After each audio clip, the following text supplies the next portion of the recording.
اعوذ باللہ من الشیطان الرجیم بسم اللہ الرحمن الرحیم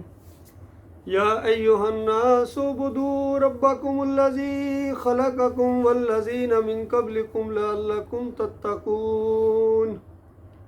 الذی جعل لکم الارض فراشا والسماء بناء وانزل من السماء ماء فأخرج به من الثمرات رزقا لكم فلا تجعلوا لله اندادا وانتم تعلمون۔ یہ سورہ البقرہ ہے، مدنی سورہ ہے۔ مدینے میں جب پہنچے ہیں مسلمان ہجرت کر کے مکے سے نکال دیے گئے تھے اسی جرم کی وجہ سے کہ وہ شرک کا رد کرتے تھے، توحید کی دعوت دیتے تھے، تو اس چیز کو وہ قوم زیادہ برداشت نہیں کر، کوئی قوم جو شرک کرنے والی ہے وہ توحید کو زیادہ دیر برداشت نہیں کر سکتی ہے، چڑھتی ہے، اس کے دل میں تنگی محسوس ہوتی ہے، تو اپنے علاقے سے نکال دینے کی دھمکیاں شروع میں دیتے ہیں، بعد میں نکال دیتے ہیں۔ یہی کچھ ہوا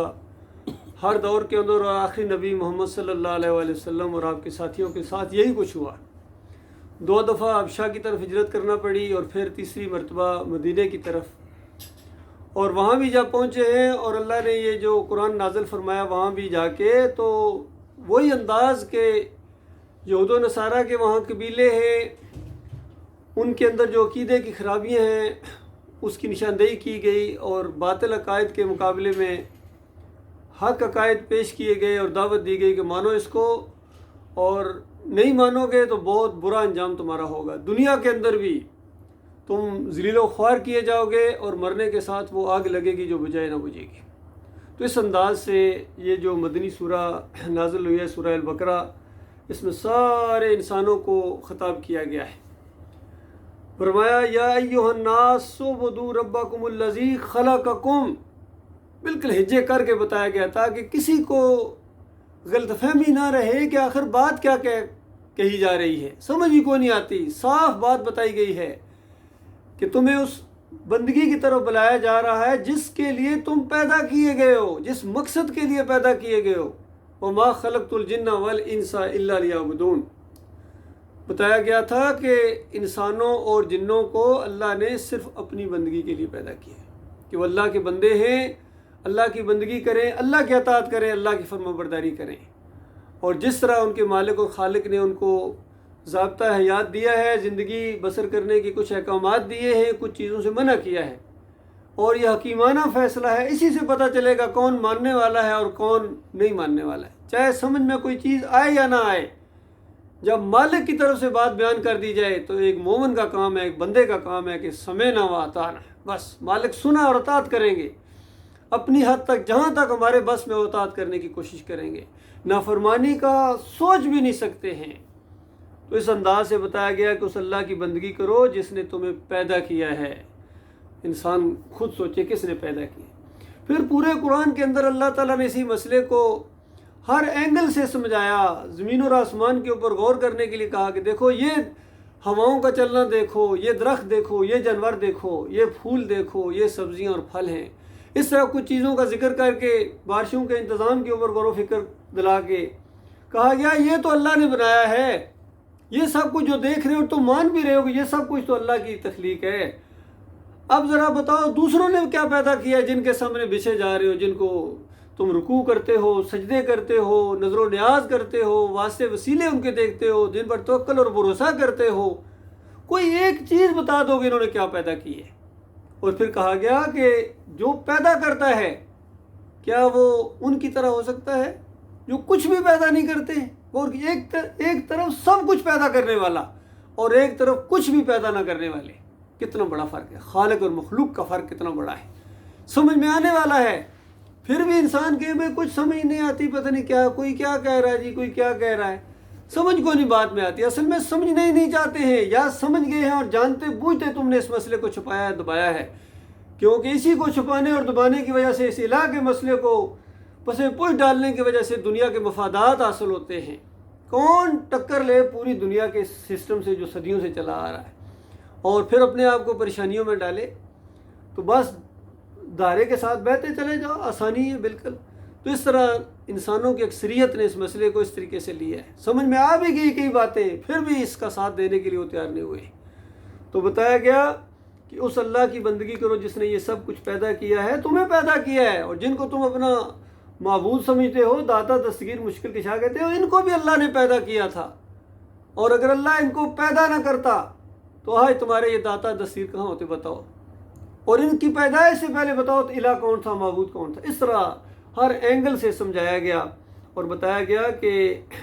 تم اللہ کی بندگی کرو، اللہ کے بندے بن جاؤ، اور تمہیں اللہ نے اپنی بندگی کے لیے پیدا کیا ہے، تم سے پہلے تمہارے آباء و اجداد کو بھی بندگی کے لیے پیدا کیا تھا۔ وہ اپنا امتحان دے کے چلے گئے، کیسے کیسے لوگ آئے ہیں، یا تو فیل ہو کے گئے ہیں یا کامیاب ہو کے گئے ہیں، کیسے کیسے فرما بردار بندے زمین کے اوپر آئے ہیں، وقت ان کا بھی گزر گیا ہے، تکلیفیں بھی انہوں نے اٹھائیں، پریشانیاں بھی اٹھائیں، وقت ان کا بھی گزر گیا ہے، اب دوبارہ کبھی ان سے امتحان نہیں ہوگا۔ اور کیسے کیسے اللہ نے فرمایا کہ میرے دشمن آئے ہیں،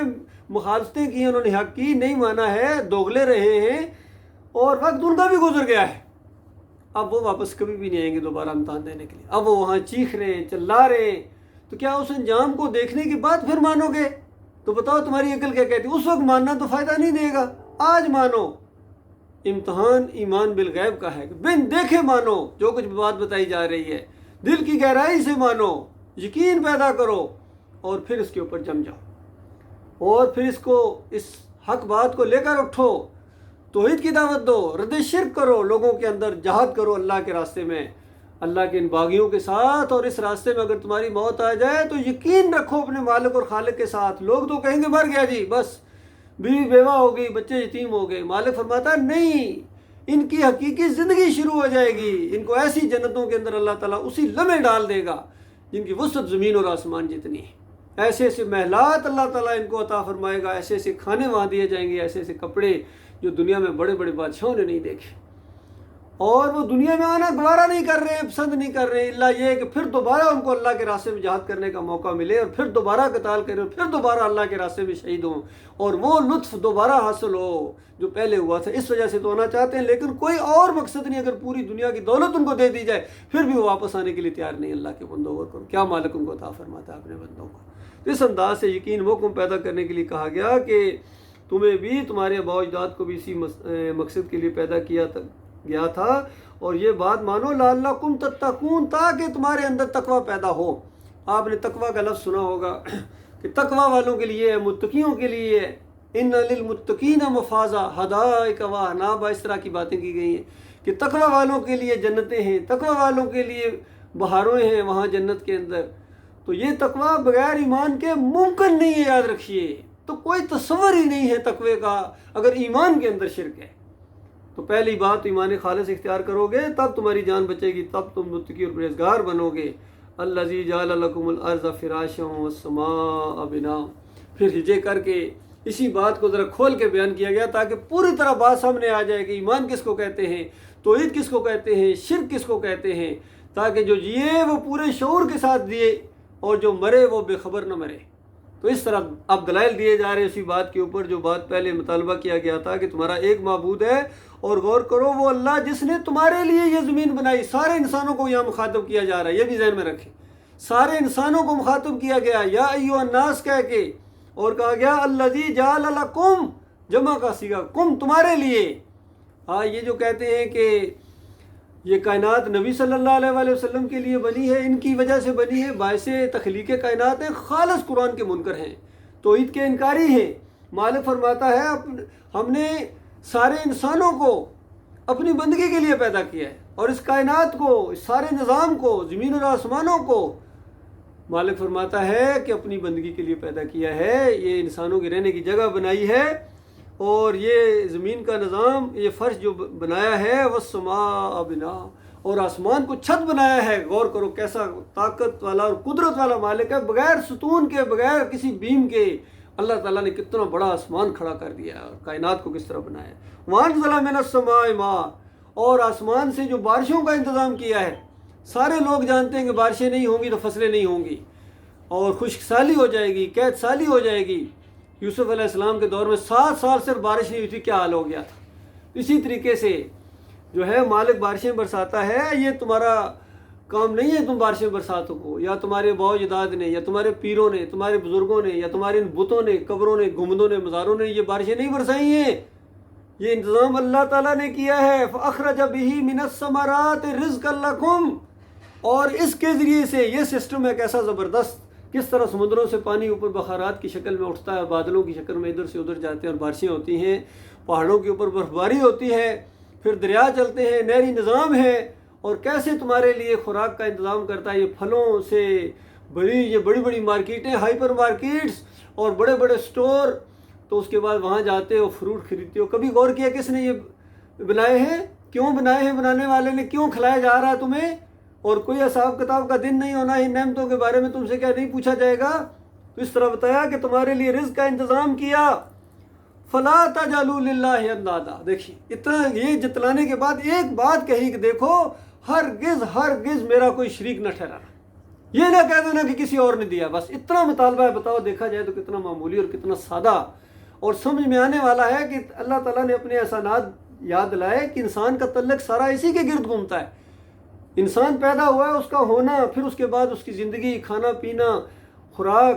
اور یہ جو ماحول ہے، یہ سب کچھ اللہ تعالیٰ نے دیا ہے تمہیں۔ ان نعمتوں کو یاد کرو، اور اس کے بعد اگر دوسروں کو تم پکارو گے، دوسروں کے رکوع اور سجدے کرو گے،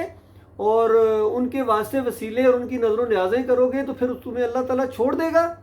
کہیں مالک نے قسم اٹھا کے، کہ مالک فرماتا ہے قسم ہے مجھے اپنی ذات کی کہ انسانوں میں ضرور تم سے پوچھوں گا کہ میرے ساتھ یہ شرک تم نے کہاں سے، یہ دوسروں کے جو تم نے شکریہ ادا کیے تھے، یہ شکر گزاری یہ کہاں سے لے کر آ گئے تھے، کس نے تمہیں اس راستے پر چڑھایا تھا، اس پٹڑی کے اوپر؟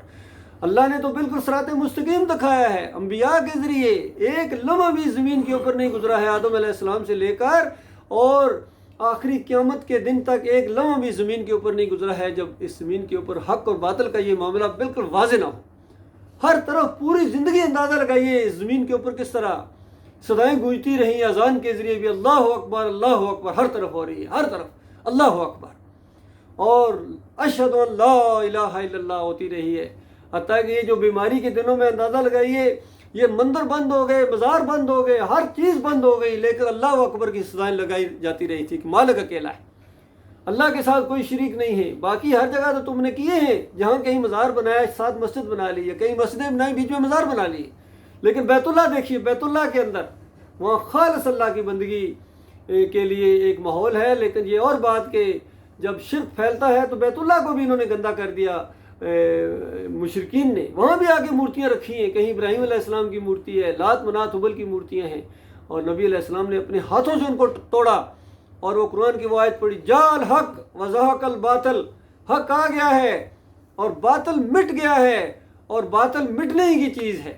اور ایک وقت آئے گا کہ یہ باطل پوری زمین سے مٹے گا، کیونکہ آخری نبی کا منصوبہ ہی یہی ہے۔ 4 جگہ قرآن کے اندر اللہ تعالیٰ نے یہ مسئلہ بیان کیا ہے کہ ہم نے اس رسول کو بالکل حق، دین حق کے ساتھ بھیجا ہے، تاکہ سارے ادھیان کے اوپر اس کو غالب کر دیا جائے، سارے ادھیان کا باطل ادھیان کا کلا کما کر دیا جائے، جڑوں سے کھیڑ دیا جائے۔ پھر کتنی حدیثیں ہیں، نبی علیہ السلام نے فرمایا کہ قیامت آ نہیں سکتی ہے جب تک اس زمین کے اوپر ایک کافر مشرک نہیں ہوگا، سارے کے سارے مومن ہوں گے۔ یہ اسلام یا تو خیموں میں ان کے اور گھروں میں ضرور داخل ہوگا، یعنی یا تو وہ مومن ہو جائیں گے، یا بالکل ڈر کے جس طرح جزیہ دے کے زندگی بسر کرتے ہیں اس طرح ایمان کا زور ہوگا۔ تو یہ سارا معاملہ ہونا ہے۔ اللہ تعالیٰ بڑی قوت والا ہے، بڑی طاقت والا ہے، اور پھر اس کے بعد ایک وقت ایسا بھی آئے گا کہ وہ مومن بھی ختم ہو جائیں گے، پھر زمین کے اوپر ایک مومن بھی نہیں ہوگا، سارے کے سارے کافر مشرک ہوں گے۔ یہ وقت بھی زمین نے دیکھنا ہے، اور اس کے بعد سور میں پھونک مار دی جائے گی، سارا معاملہ ختم کر دیا جائے گا، امتحان ختم، اور پھر میدان محشر ہوگا،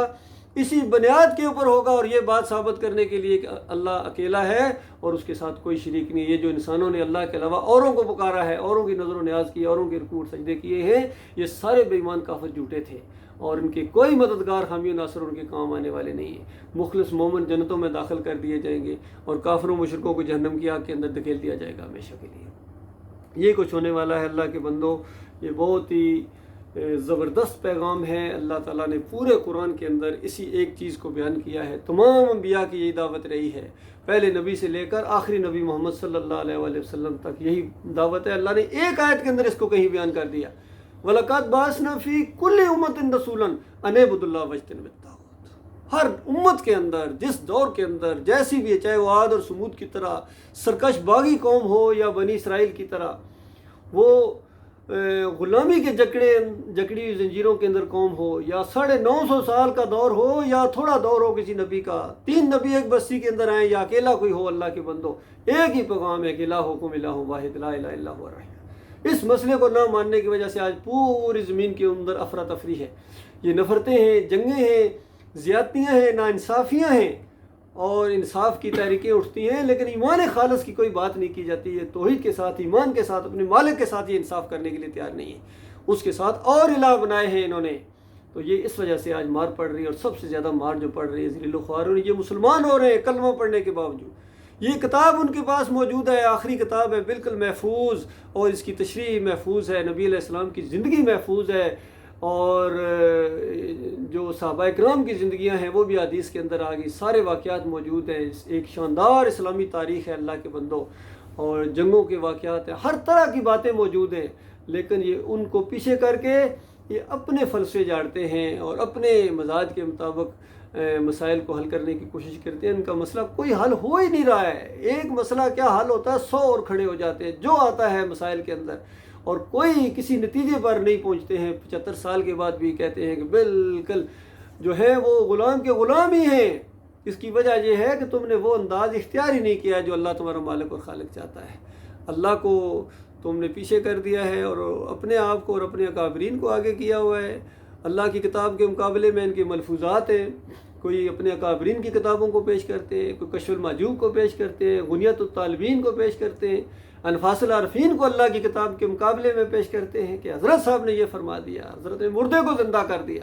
اس طرح ہر طرف پکاریں لگ رہی ہیں، اور انہوں نے دین کو پیشہ بنا لیا ہے۔ نماز پڑھانے کے پیسے لیتے ہیں، اذان دینے کے پیسے لیتے ہیں، پھر مسلکوں کے اندر بٹے ہوئے ہیں، کوئی بریلوی ہے، کوئی دیوبندی ہے، کوئی اہل حدیث۔ کوئی مسلک ایسا نہیں ہے، کوئی ملک ایسا نہیں ہے جس کے اندر ایمان خالص ہو، شرک نہ ہو، کسی میں کم کسی میں زیادہ لازم ہے۔ اس وجہ سے ضرورت اس بات کی ہے کہ اللہ کے بندے اٹھیں، اس بات کی طرف دھیان دیا جائے۔ یہ معمولی بات نہیں ہے، یہ کوئی سیاسی تقریر نہیں ہے، یا کوئی مسلک کی تقریر نہیں ہے، مسلک کی یا فرقے کی تقریر نہیں ہے، یہ توحید کی دعوت ہے، یہ قرآن کی دعوت ہے، یہ آخرت کی دعوت ہے۔ جب تک کوئی بندے اس کی طرف نہیں آئیں گے، امت مسلمہ کے اندر کیا پوری دنیا میں کوئی خیر کبھی نہیں آ سکتی۔ اللہ تعالیٰ ان کو ذلیل و خوار اسی طریقے سے کر، اور یہ بہت معمولی ابھی معاملہ ہو رہا ہے، جو مرنے کے ساتھ آگ لگنے والی ہے، جو مر گئے بڑے بڑے سیاسی لیڈر اور بڑے بڑے علماء سمجھے جانے والے، جنہوں نے دین کو بیچا ہے، دنیا کو ترجیح دی ہے، اور آخرت کی طرف انہوں نے کوئی پرواہ نہیں کی ہے۔ آج کہاں چلے گئے اللہ کے بندوں؟ جہاں لاکھوں کروڑوں خربوں پہلے چلے گئے ہیں، اور بھی بات کی جاتے رہے، بالکل ان کی منزل وہ ہیں۔ بچے گا وہ جو توحید کی طرف آئے گا، ایمان خالص کی طرف آئے گا، ان فرقوں سے بیزاری کا اعلان کرے گا، اور ہر نظام سے بیزاری کا اعلان کرنے کے بعد یہ اللہ کی پارٹی کے اندر شامل ہو جائے۔ یہ اللہ کی پارٹی ہے، توحید کی دعوت ہے، یہ اللہ کے بندوں کی دعوت ہے۔ اس کے اندر شامل ہونا یہ بہت بڑی خوش قسمتی ہے، اور یاد رکھنا کوئی اپنی طرف سے نہیں آ سکتا ہے جب تک مالک الملک نہ چاہے۔ اللہ تعالیٰ جس کو چاہتا ہے ہدایت دیتا ہے، دل کھول دیتا ہے، اطمینان قلب عطا فرماتا ہے، اور پھر استقامت دیتا ہے۔ اللہ تعالیٰ ایسے ہی لوگوں کو ہمارا ساتھی بنائے، ہمیں ایسے لوگوں کا ساتھی بنائے مالک، اسی دعوت کے لیے جئیں اور اسی کے لیے مریں۔ اللہ تعالیٰ ہمیں استقامت دے، اور اللہ تعالیٰ اس راستے میں جم جانے کی توفیق عطا فرمائے۔ وقول قولی ھذا استغفر اللہ لی ولکم ولسائر المسلمین۔